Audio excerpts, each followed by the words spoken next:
Welcome to ABC campus. आज हम एक प्रैक्टिस क्वेश्चन डिस्कस करेंगे जो statement of changes in equity और आईएस 8 के टॉपिक से रिलेट करता है।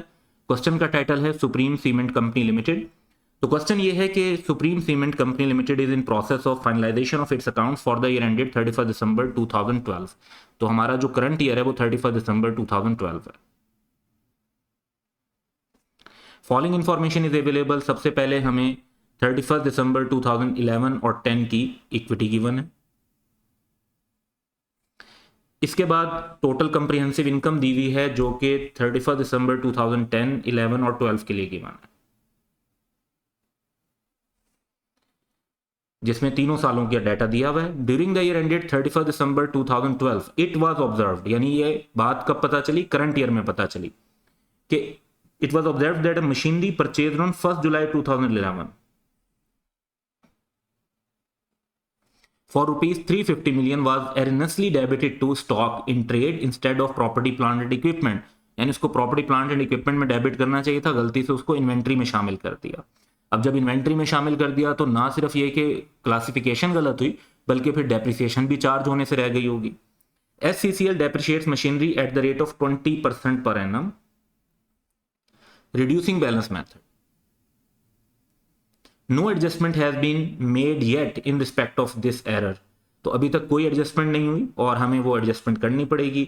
SCCL uses perpetual inventory method. Next question में हमें इंफॉर्मेशन दी हुई है कि कुछ कैश डिविडेंड और बोनस डिविडेंड जो हैं वो राइज हुए हैं। इसमें जो हमारे से रेलिवेंट जो बेसिकली कैश डिविडेंड और बोनस डिविडेंड होंगे उसको अब हम इवेल्युएट करेंगे। उसके लिए हमें पहले ये देखना है कि क्वेश्चन की रिक्वायरमेंट क्या है। क्वेश्चन की रिक्वायरमेंट ये है कि prepare the statement of changes in equity for the year ended 31 December 2012 including comparative figures. इसका मतलब है कि हमें 2011 को भी कंसीडर करना है। अब 2011 को भी कंसीडर करना है तो उसके लिए अब हमें जो जो चीज़ें देखनी होंगी उसके ऊपर हम बात करते हैं।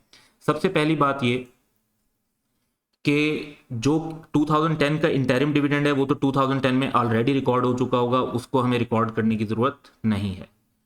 अलबत्ता जो फाइनल डिविडेंड है 2010 का वो इनफैक्ट पे हुआ होगा 2011 के स्टार्ट में। अब ईयर एंड क्योंकि दिसंबर का है और annual general meeting normally with in 4 months यानी 120 डेज के अंदर होती है, तो ये एट सम टाइम इन अप्रैल 2011 में हो रहा होगा। उसके बाद 2011 में जो हमें एक फाइनल डिविडेंड दिया हुआ है और एक इंटरिम डिविडेंड दिया हुआ है। ये जो इंटरिम डिविडेंड दिया हुआ है ये बेसिकली इन्होंने बताया कि हाफ ईयरली फाइनेंशियल स्टेटमेंट के साथ, दिसंबर का ईयर एंड है, हाफ ईयर एंड हुआ होगा जून में, जून के बाद जुलाई अगस्त में उसके अकाउंट दिए जाते हैं, तो ये हम जुलाई में लिख लेते हैं, जुलाई 2011। फिर 2011 का फाइनल डिविडेंड दिया हुआ है। ये फाइनल डिविडेंड जो है ये इनफैक्ट नेक्स्ट ईयर में जाकर पे होगा यानी अप्रैल 2012 में।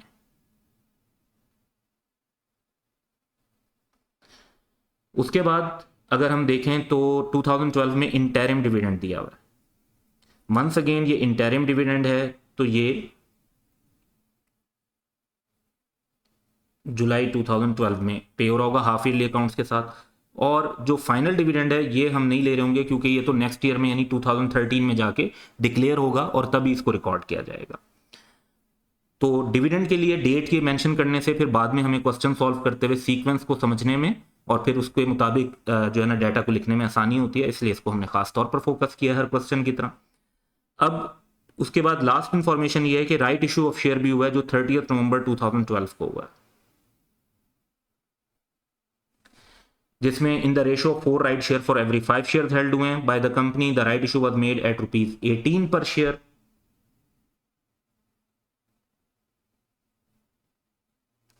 अब 18 पर शेयर के लिए हमें देखना पड़ेगा कि पार वैल्यू क्या है। अगर ऊपर हम देखें तो पार वैल्यू जो है वो 10 ईच है। इसका मतलब है कि ये शेयर प्रीमियम के ऊपर इशू हुए हैं, तो शेयर प्रीमियम अकाउंट हालांकि ओपनिंग बैलेंसेस में नहीं दिया हुआ लेकिन हमें बना लेना चाहिए। तो अकॉर्डिंगली हम क्वेश्चन की रिक्वायरमेंट की तरफ चलते हैं और आंसर, कंपनी का नाम, स्टेटमेंट ऑफ चेंज इक्विटी का टाइटल हम बना रहे हैं फॉर द ईयर एंडेड 31 दिसंबर 2012 और लेकिन हम बना रहे हैं इसको विद कंपैरेटिव।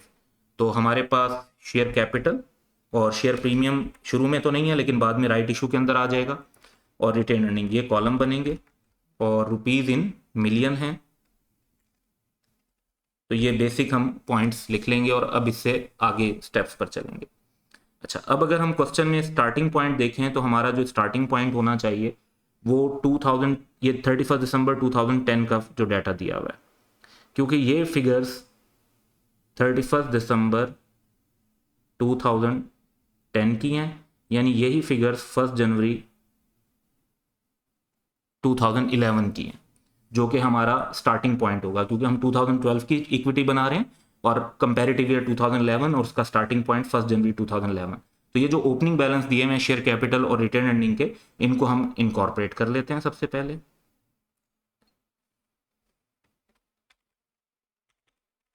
शेयर कैपिटल हमारे पास 7833, प्रीमियम नहीं दिया हुआ, और रिटेन अर्निंग 4508।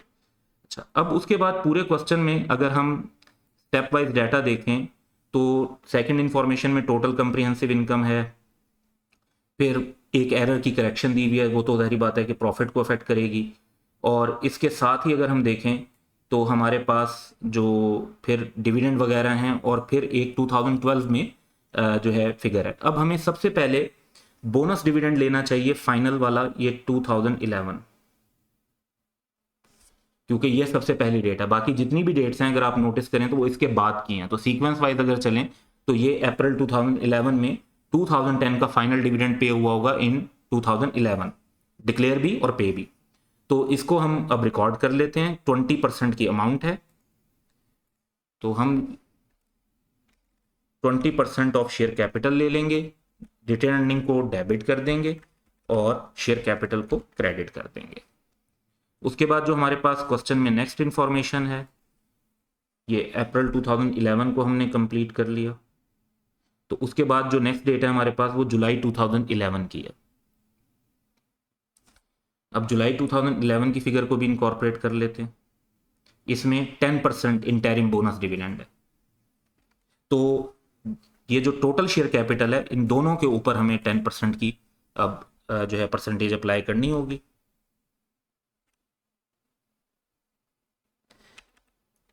तो ये अमाउंट बनती है 940, रिटेन अर्निंग डेबिट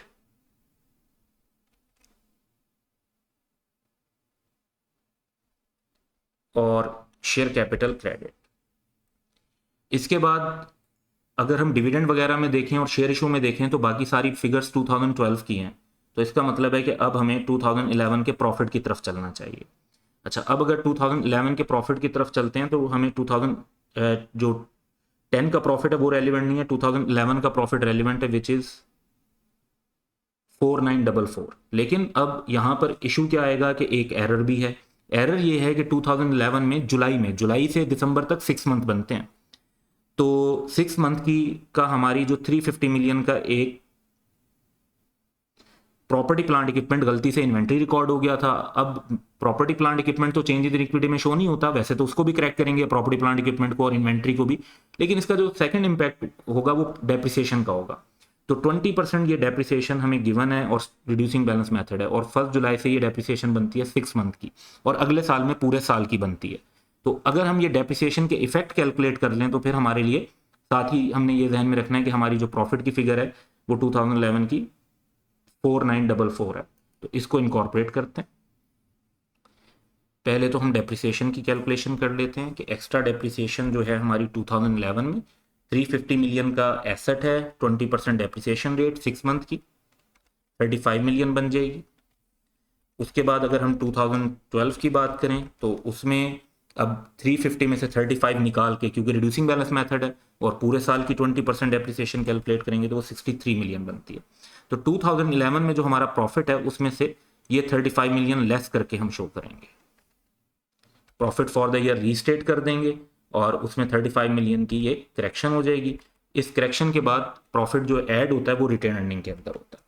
अब 2011 की क्योंकि सारे आइटम्स हमारे पास कंप्लीट हो चुके हैं तो हम सिंपली क्लोजिंग बैलेंस कैलकुलेट कर सकते हैं 2011 का, जो कि बेसिकली रीस्टेट हो रहा है क्योंकि प्रॉफिट में चेंज आया है। तो शेयर कैपिटल हमारे पास हो जाएगा 10340, शेयर प्रीमियम में अभी भी कोई एंट्री नहीं हुई। रिटेन अर्निंग्स का अगर हम टोटल करेंगे तो दैट वुड बी 6910। अब हम आते हैं और क्वेश्चन में देखते हैं कि अब हमारे पास 2012 के लिए क्या फिगर्स हैं। तो 2012 के लिए जो फिगर्स हैं अगर उनको हम फोकस करें तो सबसे पहले तो ये फिगर गिवन है 2012 की,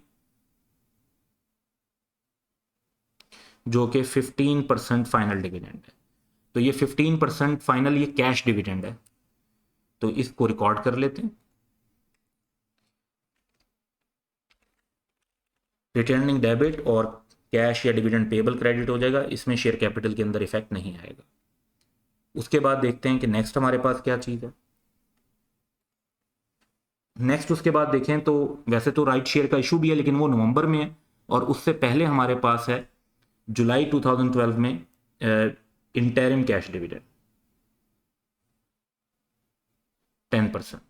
तो पहले हमें इस इंटरिम कैश डिविडेंड को कंसीडर करना चाहिए। वंस अगेन 10% हम लेंगे, तो रिटर्निंग डेबिट और कैश क्रेडिट या डिविडेंड पेएबल क्रेडिट। इसके बाद अगर हम क्वेश्चन में देखें तो हमारे पास जो रेलिवेंट डेट है वो है राइट शेयर इशू की 30 नवंबर 2012 की। इसमें ये बता रहे हैं वो कि 4 राइट शेयर इशू हैं फॉर एवरी 5, यानी हर 5 के बदले 4 मजीद शेयर इशू हैं, और राइट शेयर का इशू 18 पर हुआ है, पार वैल्यू जबकि 10 रुपीज़ है। तो इसके लिए हम एक छोटी सी कैलकुलेशन कर लेंगे, यानी एक नोट बना लेते हैं जिसमें कैलकुलेशन को ज़रा सिंप्लीफाई करके लिख देते हैं। तो हम लिखेंगे नोट 1, उसमें शेयर कैपिटल जो है हम 10340 की ये अमाउंट है 10 से डिवाइड किया ताकि नंबर ऑफ शेयर्स आ जाएं, हर 5 के बदले 4 इशू किए हैं शेयर 4/5 और 10 रुपीज़ पार वैल्यू। इसी तरह शेयर प्रीमियम कैलकुलेट करेंगे, लेकिन क्योंकि 18 रुपये का शेयर है तो एक्स्ट्रा 8 रुपीज़ जो है वो शेयर प्रीमियम में आएंगे। इससे ये पता चला कि शेयर कैपिटल जो है वो 8272 मिलियन और शेयर प्रीमियम जो है वो 6618 मिलियन राउंड ऑफ करके हमारा बनेगा। तो इसको हम फिर जितने से हमारा ये शेयर कैपिटल है ये शेयर कैपिटल के कॉलम में, और जितने से हमारा शेयर प्रीमियम है 6618 ये शेयर प्रीमियम के कॉलम में हम नोट कर लेंगे। तो बैंक डेबिट हो जाएगा और शेयर कैपिटल और शेयर प्रीमियम यहाँ पर क्रेडिट हो जाएंगे। इसके बाद फिर बारी हमारे पास प्रॉफिट की आ जाती है। तो प्रॉफिट की फिगर में अब देखते हैं, तो हमारे पास 2012 का जो प्रॉफिट है वो क्वेश्चन के अंदर गिवन है कि दैट इज 5090 मिलियन, लेकिन इसमें भी जो है वो एरर की करेक्शन की वजह से इम्पैक्ट आएगा जो कि 63 मिलियन का है। तो हम लिख देंगे 5090 माइनस 63, लेकिन इसको रीस्टेटेड नहीं कहा जाएगा क्योंकि ये तो प्रॉफिट हम पहली बार ही जो है वो दे रहे हैं। अब हम सिंपली जो है वो टोटल कर लेते हैं जिसमें हमारे पास बैलेंस आ जाएगा 31 दिसंबर 2012 का। तो शेयर कैपिटल में ये दोनों हम ऐड करके शेयर प्रीमियम और रिटेन अर्निंग में ये सारी फिगर्स हम सम अप कर लेंगे, तो 9352। तो ये एक हमारा क्वेश्चन था जिसके अंदर हमने statement of change in equity बनानी थी, साथ ही इसमें एक छोटा सी एडजस्टमेंट थी यानी IS 8 की, और एक राइट इशू के लिए कैलकुलेशन हमने थोड़ी सी एक्सप्लेन कर दी, या आप शॉर्टकट के साथ भी कर सकते हैं। That's all for today, have a good day.